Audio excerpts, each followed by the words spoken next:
మీరు పరమశివుడికి అభిషేకం చేసేటప్పుడు ఏమంటున్నారు?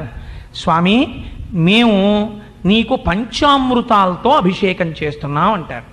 పంచామృతాలు అన్న మాట వాడడానికి మనకి ఎవరు అధికారం ఇచ్చారు? పంచామృతాలు ఉన్నాయా? 5 అమృతాలు ఉన్నాయా ప్రపంచంలో? ఒకటే అమృతం. నువ్వు మరి పంచామృతములు అన్న మాట ఎందుకు వాడుతున్నావు అంటే, అందులో బాహ్యమునందు రావలసినటువంటి సుఖం ఏదున్నదో సుఖము, ఆంతరమునందు రావలసినటువంటి జ్ఞానము ఏకకాలమునందు మిళితమై ఉంటాయి. అందుకే శివలింగానికి ఏది జరగాలి అంటే కేవలము అభిషేకమే. అభిషేక ప్రియో శివ. మనం చెయ్యక్కర్లేదండి. విచిత్రం ఏమిటో తెలుసా? మనం అనుకుంటాం మనం శివలింగానికి అభిషేకం చేస్తున్నాం అనుకుంటాం. అసలు నిజంగా ప్రపంచంలో ఇంకా ఇలా చల్లగా ఉండి ఈ మాత్రం వర్షాలు పడి మనందరం ఇలా కులాసాగా ఉంటున్నామంటే కారణం ఏమిటో తెలుసా? శివలింగానికి తనంత తానుగా ప్రతిరోజు అభిషేకం జరిగిపోతుంటుంది ఒక చోట. ఎక్కడో తెలుసా అండి? రుద్రాధ్యాయ ప్రారంభ శ్లోకంలో చెప్పారు. ఆపాతాళన భస్తలంత భువన బ్రహ్మాండమా విస్ఫుర జ్యోతిస్ఫాటిక లింగమౌళి విలసత్పూర్ణిందువంతామృతై అస్తోకప్లుతమేకమీశమనిశం రుద్రానువాకాంజపన్ ధ్యాయేదీప్సిత సిద్ధయే ధ్రువపదం విప్రోభిషించేచ్చివం బ్రహ్మాండ వ్యాప్త దేహాభసిత హిమరుచాభా సమానా భుజంగై కంఠే కాళాః కపర్దాః కలిత శశికలశ్చండ కోదండహస్తాః త్రిక్షా రుద్రాక్షమాలాసు లలిత వపుషః శాంభవా మూర్తిభేదాః రుద్రాశ్రీ రుద్రసూక్త ప్రకటిత విభవాన ప్రయచ్చస్తు సౌఖ్యం. ఈ బ్రహ్మాండములంతా నిండి నిబిడీకృతమైపోయినటువంటి శివలింగ స్వరూపముగా ఉంటుంది. అటువంటి దాని మీద పైన ఉన్నటువంటి చంద్రమండలం ఘనీభవించినటువంటిది కరిగి అమృతముతో స్నానమైపోతూ ఉంటుంది. అలా స్నానమవుతూ చల్లగా ఉన్నటువంటి బ్రహ్మాండమైనటువంటి శివలింగము ఏది ఉన్నదో అది ఏ ఈప్సిత సిద్ధయే, మీ కోరికని తీర్చి మీకు సుఖమును ఇచ్చుచున్నది. ఓం శంచ మే మయశ్చ మే అనుకామశ్చ మే కామశ్చ మే సౌమనసశ్చ మే భద్రంచ మే శ్రేయశ్చ మే అని మొదలు పెట్టేస్తారు అభిషేకం. మీరు ఏం చేస్తున్నారు? పంచామృతాలంటే మొట్టమొదట తీసుకెళ్ళి పాలు పోసేస్తారు. పాలు పోసేసి పంచామృతాల్లో ఒక దాంతో అభిషేకం చేసేసామండి. పంచామృతాలకు కూడా యథార్థమునకు శివలింగమునకు అభిషేకము చేసేటప్పుడు ఒక వరుస చెప్పారు. ఆ వరుసలో మాత్రమే పంచామృతాభిషేకము జరగాలి తప్ప ఏ వరస పడితే ఆ వరస చెయ్యవద్దు అన్నారు. మొట్టమొదట ఆవు పాలతో అభిషేకము. పాలెందుకు అంటే, ఆవు పాలతో మీరు శివలింగానికి అభిషేకం చేస్తే మీరు నోరు విప్పి అడగవలసిన అవసరము లేకుండా మీకు కలిగేటటువంటి ఉత్తరక్షణ ఫలితమేమి? సర్వసౌఖ్యములు అంది రుద్రకామ్యార్చనం. నువ్వు నోరు విప్పి అడగక్కర్లేదు, నాకు ఈ సుఖస్థానము కావాలని అడగక్కర్లేదు. వాంఛితార్థప్రదాయిని. నిన్ను అడగమంటే నువ్వేమంటావంటే, స్వామి నాకు అరగంట టైమీ మా ఆవిడ్ని అడిగి రావాలంటావు. ఒకవేళ అడిగొచ్చినా అమెరికా ప్రెసిడెంట్ జార్జ్ బుష్ పోస్ట్లో నేను ఉండాలంటాం. తెలియదు, ఏది అడగాలో తెలియదు. అడగక అక్కర్లేనివన్నీ అడుగుతాడు. గాలిన్ కుంభిని అగ్ని అంబువలాకాశస్థలిన్ దిక్కులన్ రేలన్ ఘస్రములన్ అని హిరణ్యకశిపుడు అడిగినట్టు ఎప్పుడు ఇది చచ్చిపోకూడదని కోరికలు కోరతాం. ఇహ అందుకని పంచామృతాలలో మొదటిదైనటువంటి పాలచేత శివలింగమునకు అభిషేకము చేసినంత మాత్రము చేత మీరు నోరు విప్పి అడగకపోయినా పరమాత్మ యొక్క నిర్హేతుక కృపాకటాక్ష వీక్షణముగా మీకు లభించేటటువంటి ఉత్తరక్షణ ఫలితమేమి అనగా కుటుంబమునందు సర్వ సౌఖ్యములు మీకు కలుగుతాయి. ఏ సౌఖ్యము ఏ సుఖము మీకు కలిగితే మీరు వర్ధిల్లుతారో, ఏ సుఖము మీకు ఉంటే మీరు వృద్ధిలోకి వస్తారో అటువంటి సుఖాన్ని పరమాత్మ మీకు కల్పిస్తాడు. ఏమండి, నేను శివలింగానికి ఆవు పాలతో అభిషేకం చేశాను, నాకేమో జిల్లా కలెక్టర్ పోస్ట్ రాలేదేమిటండి అని మళ్ళీ వచ్చి నా కాలర్ పట్టుకోకండి. ఎంతవరకు ఏ కోరిక మీకు తీరడము చేత మీరు ఉన్నతిలోకి వస్తారో అటువంటి సుఖము శివుడికి తెలుసు. శివుని శిరమున కాశిన్ని నీళ్లు చల్లి పత్తిరి సుమంతనెవ్వాడు పారవయిచు కమధేనువు అనింటి గడిపశువు అల్ల సురశాఖవానింటి మల్లె చెట్టు. ఆయన ఏదైనా ఇవ్వగలడు మహాత్ముడు, మహానుభావుడు. ఆయన ఏది ఇవ్వలేడు కనుక ప్రపంచమనకంతటికీ కూడా శాసకుడు ఆయన, మహేశ్వరుడు. అందుకని ఇవ్వగలడు కాబట్టి ఇస్తాడు. ఆవు పాలతో అభిషేకం చేస్తే వచ్చేటటువంటి మొట్టమొదటి ఫలితం సర్వసౌఖ్యాలు. అది ఎప్పుడు సౌఖ్యం అని మీకు తెలుస్తుందంటే మీ మనస్సుకి పరిణతి ఉండాలి. మీకు ఒక ఉదాహరణ చెప్తాను. ఏకకాలమునందు 2 భక్తులు దేవాలయానికి వెళ్ళారట. ఒక ఆయన అన్నాడు భగవంతుడితో, స్వామి నిజంగా నువ్వు ఎంత కరుణాస్వరూపుడవయ్యా, నాకు ఎంత గయ్యాళి భార్యనిచ్చావు. అస్తమానం తిడుతుంది నన్ను. అంత గయ్యాళి భార్యని ఇవ్వబట్టి కదా పరమాత్మ నీ పాదముల యందు నా మనస్సు నిలబడింది. ఆవిడ అనుకూలవతి అయి నేను చెప్పిన మాట దాటకపోతే నేను ఆ భార్య లంపటంలో పడిపోయి నీ పాదములకు విస్మృతి చెందేవాణ్ణి కదా. గయ్యాళి భార్యనిచ్చి నీ పాదములలో చేర్చుకున్నావా తండ్రి, నా మనస్సుకి తగినట్టుగా నన్ను కాపాడావు, నీకు నమస్కారం అన్నాడు. ఈయన దిగ్గాని ఇంకో ఆయన వచ్చాడు. ఈశ్వరా, నువ్వు ఎంత కరుణ కలిగిన వాడివి, ఎంత అనుకూలవతి అయిన భార్యనిచ్చావయ్యా. కావ్య భాషలో మాట్లాడినట్టు నన్ను ప్రీతికరమైన మాటలతో మెప్పిస్తూ అన్ని వేపులా పనికి మాలిన తిరుగుళ్ళు తిరిగేటటువంటి నన్ను గుడికి తీసుకొచ్చి 4 పువ్వులు కోసి మడి నీళ్ళు అక్కడ పెట్టి సంధ్యావందనం చేసుకోండి, 2 పువ్వులు వెయ్యండని, ఓ మంచి పని చెయ్యండని ఎప్పుడూ పక్క నుండి అదే పనిగా చెప్పి చెప్పి చెప్పి చెప్పి తన యొక్క ఆనుకూల్యమైన ప్రవర్తన కలిగిన ఇంత మంచి భార్య యొక్క మాట వినకుండా ఎలా ఉండడం అనేటటువంటి బలహీనతకి నేను లోనైపోయేటట్టుగా తన ప్రవర్తన చేత నన్ను శాసించి నన్ను ఈశ్వరాభిముఖుణ్ణి చేసి నీ పాదముల యందు నాకు స్థానమును కల్పించిన అనుకూలవతి అయిన భార్యనిచ్చిన నీకు నమస్కారం అన్నాడు. ఇప్పుడు ఒకరికి అనుకూలవతి అయిన భార్య సుఖస్థానమైంది, గయ్యాళి భార్య ఒక ఆయనకి సుఖస్థానమైంది. ఎవరికి ఏది ఇవ్వాలో పరమాత్మకి తెలుసు. నువ్వెందుకు జడ్జిమెంట్ సీట్లో కూర్చుంటావు? అందుచేత అది సుఖమనగా అర్థం. అది ఏది ఈశ్వరుడు నీకు సుఖం అనుకుంటున్నాడో అది సుఖము. పిల్లవాడికి ఏం తెలుసు? పిల్లవాడు ఏది పడితే తినాలనుకుంటాడు. నువ్వులు గుండ అన్నమే ఎక్కువ తింటానంటాడు. నీకు దగ్గు వస్తుందిరా, నువ్వులు గుండ ఎక్కువ తినకున్నానా, అయిపోయిందంటుందమ్మ. ఓ చెంచాడు అక్కడ పెట్టి కంచంలో వేసి కలిపేసి, ఇంత నువ్వులు గుండ చేశానా, మీ నాన్నగారు అంతా వేసేసుకుని క్యారేజీలో వేసుకుపోయారు, దొంగ నాన్న అంటాడు వాడు. మరి అనొచ్చా? తండ్రి మీద చెప్పచ్చా నేరం? ఆ సమయానికి తండ్రిని వాడు దొంగ నాన్నన్నా పర్వాలేదు, పిల్లవాడు ముందు నువ్వుల పిండి ఎక్కువగా తినకుండా ఉండడం తల్లికి కావాలి. అలా ఏది ఎక్కువైపోతే నువ్వు పతనం అయిపోతావో అది ఎక్కువైపోకుండా ఈశ్వరుడు చూసుకుంటూ ఉంటాడు. నీకు అది తక్కువ ఉంటే అది ఈశ్వరానుగ్రహం నిర్ణయించుకో. అమ్మ అంతే ఇచ్చింది అనుకో, అమ్మకి తెలుసు నా సుఖం అనుకో. అలా నువ్వు అంగీకరించగలిగినప్పుడు నీకు సుఖమే. అలా కాకుండా నువ్వు సుఖాన్ని నిర్వచించడం మొదలు పెడితే నీకు ఈ బ్రహ్మాండం అంతా రాసి ఇచ్చేసినా ఇంకా దరిద్రమే, ఇంకా ఎక్కడన్నా ఏమైనా ఉండిపోయిందేమోనండి నాకు తెలియలేదని ఇడుస్తుంటాడు. అందుకని సుఖం అనగా ఏమి, ఏది నీ అభ్యున్నతికి కారణమో అది ఈశ్వరుడి చేత నీకు కటాక్షింపబడుట. ఆవు పాలతో అభిషేకం చేసినంత మాత్రం చేత సర్వసౌఖ్యములు వస్తాయి. అంతరమనందేంటి? ఆవు పాలు శివలింగం మీద పోస్తే నేను నోరు విప్పి ఏది చెప్పడం నాకు చేత కాదో అది ఇమ్మని అడుగుతున్నట్టు లెక్క. ఏది అడగడం చేత కాదు, స్వామి నాకు జ్ఞానము కావాలి. ఇది జ్ఞానం అంటే పుస్తకాలు చదువుకుంటే వచ్చే జ్ఞానం జ్ఞానము కాదు. ఏది తెలుసుకున్న తరువాత వేరొక వస్తువుని తెలుసుకోవలసినటువంటి అవసరము లేదో అటువంటి వస్తువైన పరబ్రహ్మమును తెలుసుకుని ఆ పరబ్రహ్మమునందు అపరోక్షానుభూతిని పొందగలిగినటువంటి అదృష్టము ఈశ్వరుడి చేత కటాక్షింపబడడం అనేటటువంటిది నాకు కొన్ని కోట్ల జన్మలుగా లభించలేదు. అందుకే పునరపి జననం పునరపి మరణం పునరపి జననీ జఠరే చయనం జిహ సంసారే బహుదుస్తారే కృపయాపారే పాహిమురారే. అలా పైన తోలు మారుతూనే ఉంది, తిరుగుతూనే ఉన్నాను. సంచులు మారుతున్నాయి, లోపలున్న వస్తువు ఒకటే, అదే పట్టుకు తిరుగుతున్నాడు అంతే. అందుకని చెప్పి స్వామి నాకు ఆ జ్ఞానం ఇవ్వయా అని అడగడం చేత కాక జ్ఞానమును అపేక్షించడం, ఆవు పాల చేత అభిషేకం చెయ్యడం. మీకు ఒకసారి జ్ఞానం కలిగిందనుకోండి మీరు మోక్షం వైపుకి వెళ్ళిపోతారు. అందుకని ఇప్పుడు ఏమైంది? అమృతమైంది. అందుకని పంచామృతములలో మొదటిది ఆవు పాలు. ఇప్పుడు ఏకకాలమునందు 2 సుఖస్థానములు ఎక్కడి నుంచి వస్తున్నాయి? ఏ శివలింగమును తాకితే వస్తున్నాయో అదే సుఖమునీయగలిగిన స్థానమై ఉన్నది. అలాగే రెండవది తేనె. పాలతో చేసి నీటితో చేసి తేనెతో చేస్తారు. తేనె ఎందుకు? తేనె మీరు ఎంత తాగండి తేనెని, ఎంత బాగుందో అనిపిస్తుంది. పిల్లలకు అన్నిటికన్నా ఇష్టం ఏమిటో తెలుసా అండి?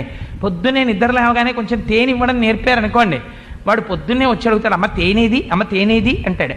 ఒక చెంచాడు వేసారనుకోండి, ఓ ప్రమాదం ఉంటుంది పిల్లలతోటి. ఓ చెంచాడు వేసి, నాన్న ఓ చెంచాడు తాగని మీరు వేసి అటు వెళ్ళారనుకోండి, అటు ఇటు చూసి అమ్మ పాలు పోయించుకోవడానికి వెళ్ళింది, రావడానికి టైం పడుతుంది అనుకుంటే వాడు ఇంకొంచెం వేసుకు తాగేస్తాడు.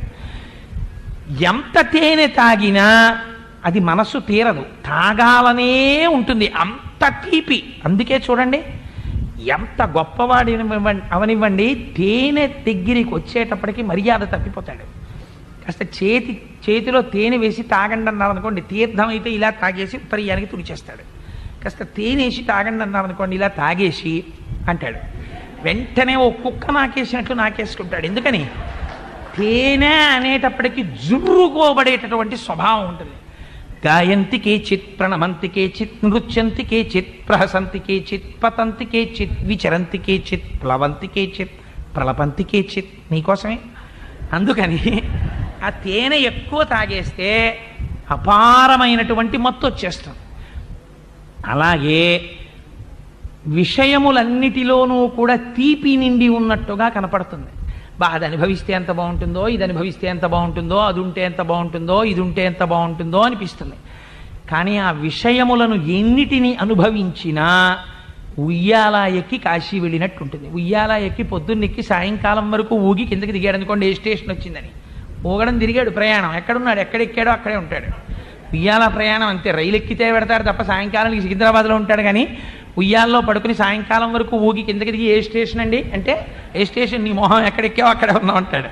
అందుకని విషయములను ఎన్ని అనుభవించినా దాని వలన వచ్చే ప్రయోజనము శూన్యము. ఈ వైరాగ్య భావన రమ్మంటే వచ్చేది ఏం కాదు. అది చెప్పడానికి చాలా తేలిగ్గా ఉంటుంది. ఒక్కరోజు ఫ్యాన్ లేకపోతే తెలుస్తుంది విషయానుభవం అంటే ఏమిటో.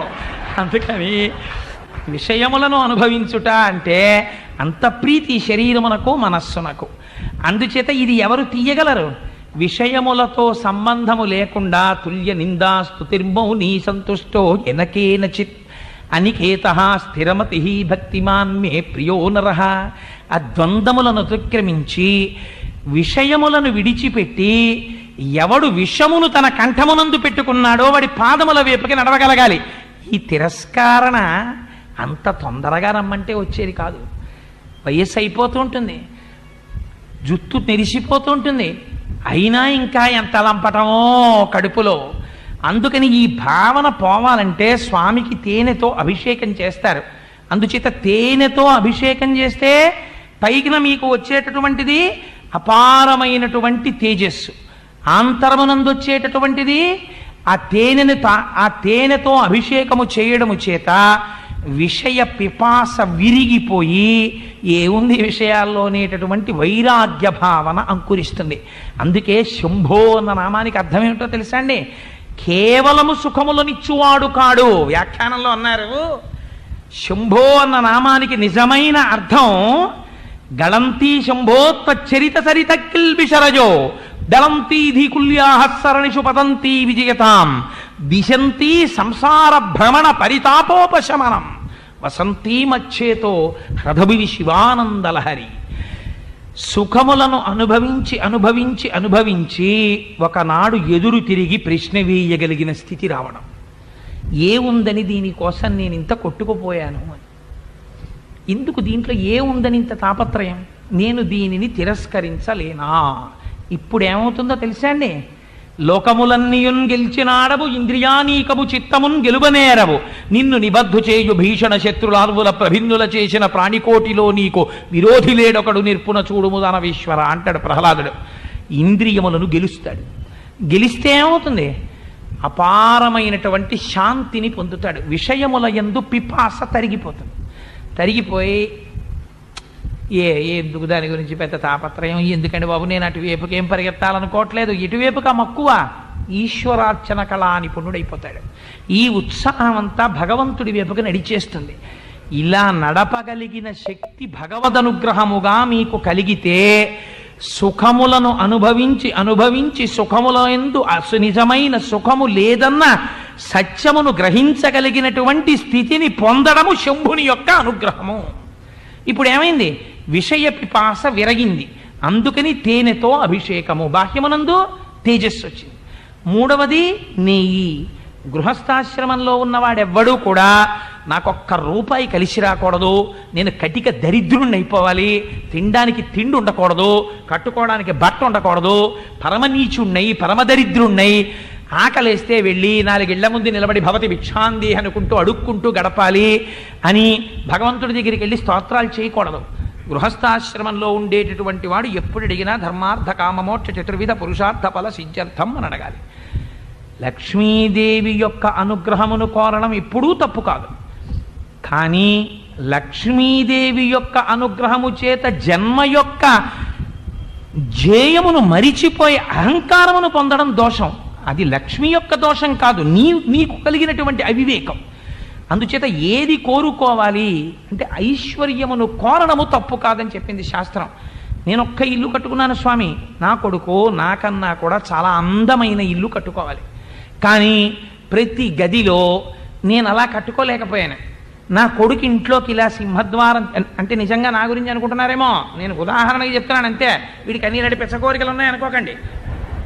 తలుపులు తీసేటప్పటికీ స్వామి మా ఎదురుగుండా ఒక 15,000 రూపాయల లేపాక్షి పెయింటింగ్ ఉండాలి. అటు దేవతలు ఇటు దానవులు కలిసి మందర పర్వతాన్ని క్షీరసాగర మథనం చేస్తున్నట్టు నాకు కనపడాలి ఎదురుగుండా. ఇలా లోపలికెళ్ళి సోఫా సెట్లో కూర్చుంటే అలా చూసేటప్పటికీ భగవద్గీతని బోధ చేస్తున్నటువంటి కృష్ణ పరమాత్మ యొక్క ఒక పెద్ద ఆయిల్ పెయింటింగ్ ఉండాలి. పూజ గదిలోకి ఇలా తలుపు తీస్తుంటే గణగణ గణగణ గంటలు మోగాలి. ప్రాతస్మరామి లలితా వదనారవిందం అనుకుంటూ నేను పూజ గదిలోకి వెళ్ళాలి అని నువ్వు ఐశ్వర్యాన్ని కోరుకోవడం తప్పు కాదు, కోరుకోవాలి. ఇంకా నాతో నా వంశం అంతరించిపోతే చాలు, ఎందుకు వచ్చింది ఈ వంశాలు ఈ పిల్లలు ఇవిని, ఎవరూ లేకపోతే ఏ జంజాట ఉండదు, దేవుడి దయ వల్ల నాకు పిల్లలు పుట్టకూడదు, ఇలాంటి దిక్కుమాలిన కోరికలు ఉండకూడదు. ఇవాళ రేపు నేను ఈ మాట ఎందుకు నేను కఠినంగా అనకూడదని అంటలేదో తెలుసా అండి. ఇవాళ ప్రపంచంలో ఒక దుర్మార్గపు సంప్రదాయం ఒకటి ఏర్పడింది. పూర్వం లేదు, ఇది ఒక 5 సంవత్సరాల క్రితం నాకు తెలిసి లేదు. కొత్తగా పెళ్ళైనటువంటి దంపతులు ఎవరైనా పెద్దల దగ్గరికి వచ్చి కాళ్ళకి నమస్కారం చేశారనుకోండి, వాడు ఏమని ఆశీర్వదించాలి? మీ ఇద్దరూ పెళ్లి చేసుకున్నారు కాబట్టి చిలకా గోరింకల్లా ఎప్పుడూ ముద్దు ముచ్చట ఆడుకుంటూ పిల్లల తొక్కని పక్కతో నీట్గా అలా ఉండాలి మీ ఇల్లు అంటాడా? వాడు ఏమంటాడా? మీ ఇద్దరికి వచ్చే సంవత్సరానికమ్మా నువ్వు పండంటి పిల్లాడితో సంతోషంగా ఉండాలంటాడు. నేను చాలా చోట్ల చూస్తూ ఉంటాను, ఎవరైనా పెద్దలు ఈ మాట అన్నారనుకోండి అక్షతలేసి, వెంటనే తెలిసి తెలియని అఘాయిత్యం పాండిత్యం ఉన్నవాళ్ళు కొంతమంది ఉంటారు పక్కన. వాళ్ళు అంటారు, ఏడొచ్చే ఏడాదికే మళ్ళీ పండంటి పిల్లాడేటండి, ఒక 5 ఏళ్ళు వాళ్ళని ఎంజాయ్ చేయనివ్వండి అంటాడు. ఒకవేళ నిజంగా అక్షతలు వేసినటువంటి వాడికి ఈశ్వరార్చన కళా నిపుణుడు అనుకోండి, వాడి మనస్సు ఖేదపడి 5 ఏళ్ళు ఏమిటి 50 ఏళ్ళు వచ్చే వరకు అలాగే ఉండని అనుకోండి మనసులో. అప్పుడు వీడు మళ్ళీ 5 ఏళ్ల తర్వాత ఎక్కడ కనపడతాడంటే రైల్లో, పిల్లలు లేరండి, అక్కడికి వెళ్ళి ఏదో ఉట్టి కట్టానండి, ఇక్కడికి వచ్చి గుళ్ళోకి వెళ్ళానండి, ఇక్కడికి వచ్చి ఏదో మూట కట్టానండి, మాస్టర్ ఏదైనా స్తోత్రం చెప్తారు ఏంటండి అని మళ్ళీ వీడిని అడుగుతాడు. ఎందుకు వచ్చింది అది? అందుకని గృహస్థాశ్రమంలో ఉన్నటువంటి వాడు వంశాభివృద్ధిని కోరుకోవాలి తప్పకుండానండి. అలాగే అంటే ఇప్పుడు అర్జెంటుగా వచ్చేసినటువంటి ఉపద్రవం ఏం లేదుగా, దానివల్ల నష్టమేం లేదు నీకు. కానీ వీడు ఏదో సర్వశాస్త్ర పారంగతుళ్ళ వెంటనే ఓ వీటో ఆర్డర్ ఒకటి పాస్ చేస్తుంటాడు. సో అందుచేత అది కూడా విభూతి, అది కూడా ఐశ్వర్యం. వంశం పెరుగుతుంటే చూసుకోగలగడం అదొక అదృష్టం. ఒక తాతగారు ఒంట్లో ఓపిక ఉండగా తన తొడ మీద కూర్చోపెట్టుకుని అలా వైకుంఠపురంబులో నగరిలో ఆమూల సౌధంబుదాపల మందార వనాంతరమృత తర ప్రాతేందుకాంతో పలోత్పల పర్యంక అని రాత్రి పడుకుని తాతగారు పుట్టినే కాలు మీద కాలేసుకుని పద్యాలు చదువుకుంటూ పడుకుంటుంటే మనవడు తాతగారి దగ్గరికి వచ్చి కాళ్ళు పడుతూ తాతగారండి అలా వైకుంఠపురంబులో చదవండి అన్నాడు అనుకోండి. ఆ మనవడిని చూసి మురిసిపోతూ ఆ తాతగారు నిద్దట్లోకి వెళ్ళిపోయే ముందు అలా వైకుంఠపురంబులో నగరిలో వామూల సౌధంబుదాపల మందార వనాంతరమృత ధర ప్రాతేందుకాంతో బలోత్పల పర్యంక అని పద్యం చదివి పడుకున్నాడు అనుకోండి. కొన్నాళ్ళు పోయేటప్పటికి తాతగారి పద్యాల్లో చాలా పద్యాలు మనవడికి వచ్చేస్తాయి. నేను ఒక మాట చెప్తాను, యథార్థం కాదని మీరు అనండి. ఏ ఇంట్లో తాతగారు సహస్రశీర్ష పురుష సహస్రాక్ష సహస్రవాత్ స భూమిం విశ్వతో వృత్వా అత్యతిష్ట దశాంగుళం అని పూజ చేస్తున్నాడు అనుకోండి, రోజు 3 ఏళ్ళు రాని పిల్లాడు కూడా ఆ ఇంట్లో గమ్మత్తుంటుంది. సహస్రతీర్థ పురుష అని వాడు ఏదో చదివేస్తాడు. మీరు పుస్తక పఠనం చెయ్యడం కన్నా ఇంట్లో పెద్దవాళ్ళు చదివేది పిల్లలకి తొందరగా పట్టుకుంటుంది. పెద్దలు ఎలా ప్రవర్తిస్తున్నారో పిల్లలు అలా ప్రవర్తిస్తారు. నేను నిన్న కొవ్వాడ వెళ్ళాను, అక్కడ ఒక చిన్న పిల్లని చూశాను నేను. ఆ పిల్ల వచ్చి 2 కాళ్ళు దండం పెట్టి ఇలా కళ్ళకు అద్దుకుని ఇలా గుండెలకు అద్దుకుని అక్కడికి వెళ్ళి ఓ కుంకంలో వేలెట్టి వచ్చి మా ఆవిడికి బొట్టెట్టి అక్కడ ఉన్న అక్షతలు తీసుకొచ్చి మా ఆవిడికి వేసి వంగి కాళ్ళకి దండం పెట్టి ఎన్ని మాటలు చేసిందో. ఎక్కడి నుంచి వస్తుందండి ఆ సంస్కారం? అంటే ఆ ఇంట్లో ఉందన్నమాట అలా నమస్కారం పెట్టేటటువంటి సంస్కారం. కాబట్టి వాళ్ళకు వచ్చు. అమ్మ వంగి వారికి నమస్కారం చెయ్యి అన్నారు అనుకోండి, అంటే ఏదో కుంఫూలో చేసినట్టు ఇలా వంగి అంటుంటారు. ఎందుకు ఆ నమస్కారం? వాడికి కనీసం కుడి కాలు మీద కుడి చేయి పడాలి, ఇలా పెట్టాలి నమస్కారం అని కూడా వాడికి తెలియదు. వాడి దోషం కాదు, ఇంట్లో చెప్పిన వాళ్ళు లేరు, ఎప్పుడు అలవాటు లేదు ఆ ఇంట్లో. ఇంకోటి కాళ్ళ దగ్గర వంగడం వాడికి రాదు. వాడికి ఎన్ని విన్నా వాడికి ఎప్పుడు ఉండిపోయేది ఏముంటుందో తెలుసా అండి, నా అంతవాడిని నేను. అందుకని వాడికి ఉన్న పెద్ద ప్రమాదం ఏమిటంటే, అన్నిటికన్నా వాడికి ఎప్పుడు వస్తుందంటే కష్టం, వాడు ఇంకోటికి ఇలా అనలేడు. అలా అనడమే అని లోపల బాధ వచ్చేస్తుంది. కొంతమందిని మీరు చూడండి, నమస్కారం పెట్టవలసి వస్తుందేమో అని జారిపోయే వాళ్ళు ఉంటారు పెద్దల దగ్గర. ఎందుకనంటే వాడికి అహంకృతి, నేను నమస్కారం పెట్టడం ఏమిటండి, నేను నమస్కారం పెట్టనంటాడు. అలా అంత అహంకృతి ఏర్పడిపోతుంది. సో నేను ఎందుకు చెప్పానంటే, ఐశ్వర్యమును అపేక్షించడం అనేటటువంటిది దోషము కాదు గృహస్థాశ్రమంలో ఉన్నవాడికి. అందుకని శంకర, నాకు ఎక్కడి నుంచి వస్తుంది ఐశ్వర్యం, ఈశ్వరుడవు నువ్వు, అందుకని నువ్వు నాకు ఐశ్వర్యం ఇవ్వాలి అని అడగడమే నీతితో అభిషేకం చేయడం. ఆంతరమనందేమిటి, ఒక గొప్ప రహస్యం ఉంది. నీతిని పంచామృతాల్లో అమృతం అని ఎందుకంటారో తెలుసా అండి? పాల యొక్క మారుతున్న చిట్ట చివరి స్వరూపంలో నెయ్యి చిట్ట చివరిది రమణులు అంటారు. ఇప్పుడు మీరు పాలు కాయాలి, తోడు పెట్టాలి, అంటే తోడంటే పెరుగు తీసుకొచ్చి కలపాలి, కలిపి ప్రతి పావు గంటకి వెళ్ళి తోడుకుందా లేదా అని ఇలా అంటున్నారు అనుకోండి, ఇక తోడుకోదు, దాన్ని అలా వదిలేయాలి. తోడు పెట్టాక మీకు నమ్మకం ఉండాలి, పెరుగు వేశాను కాబట్టి తోడుకుంటుంది విశ్వాసం, అలా వదిలేయాలి, తోడుకుంటుంది. తోడుకున్న తర్వాత కవ్వం పెట్టాలి, చిలకాలి, చిలికితే ఏమొస్తుంది, వెన్న వస్తుంది. వెన్న ఏం చేయాలి, అగ్నిహోత్రం మీద పెట్టాలి. ఇప్పుడు ఏమవుతుంది, నెయ్యి అవుతుంది. ఇంకా తర్వాత ఏం చేసినా ఏమీ అవదు, నెయ్యే ఉంటుంది. ఈ నెయ్యి ఇన్ని వికారములు పొందిన తరువాత పైకి వచ్చిన నెయ్యి ఎక్కడున్నది, పాలలోనే ఉన్నది. పాలలో లేకపోతే నెయ్యి ఎలా వచ్చింది చివర? పాలలో నెయ్యి ఎక్కడున్నది? పాల అంతటా నెయ్యి ఉన్నది. మరి పాల అంతటా ఉన్న నెయ్యి ఈ కంటికి ఎందుకు కనపడలేదు? అది నువ్వు తెలుసుకుంటే నేతితో అభిషేకం ఎందుకు చేస్తున్నావో నీకు అర్థమైపోతుంది. అంటే లోపల ఉన్నటువంటి ముందు మనస్సు సత్వగుణ ప్రధానం అవ్వాలి.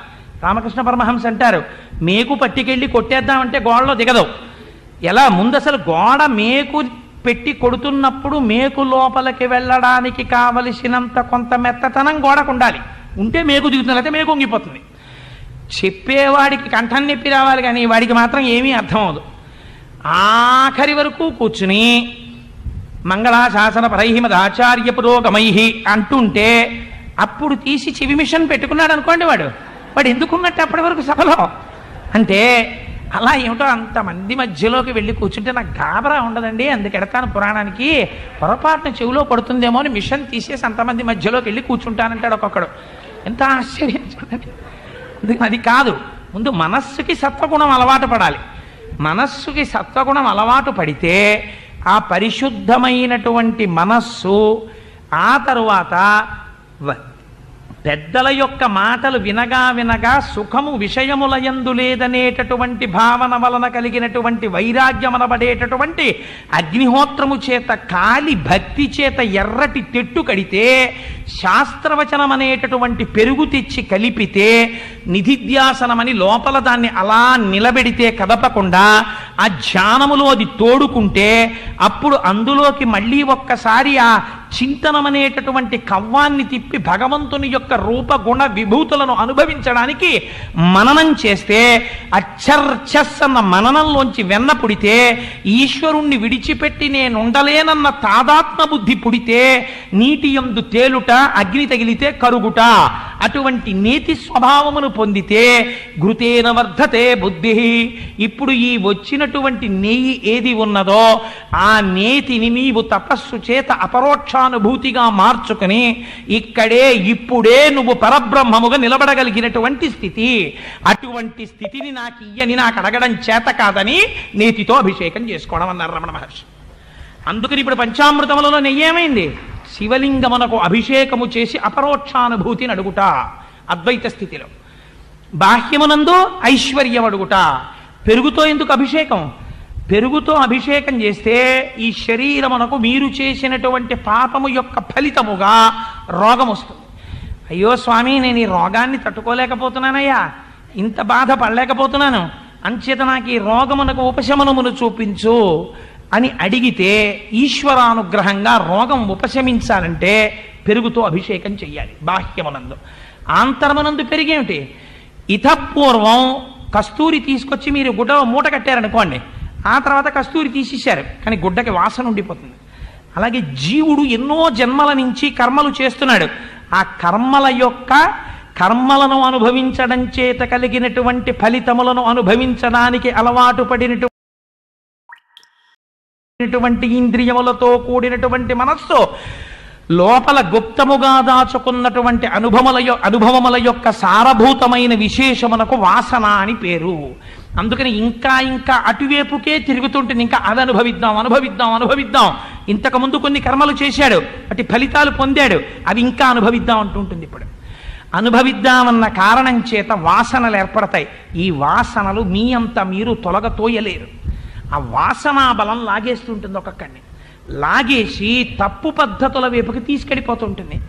నీ అంత నీవు వాసన దాటలేవు కనుక పెరుగుతో అభిషేకం చేస్తే వాసనని అధిగమించగలిగిన శక్తి వస్తుంది. అందుచేత పంచామృతాల్లో ఒకటి కాదు, చిట్ట చివరిది పంచదార. ఆఖరణ పంచదారతో అభిషేకం చేస్తారు. ఆత్మాభిమానమే పంచదార. అదొక అజ్ఞానం. ఇది నేను అనడం లోపలున్న దాని గురించి ఎరుక లేకపోవడం.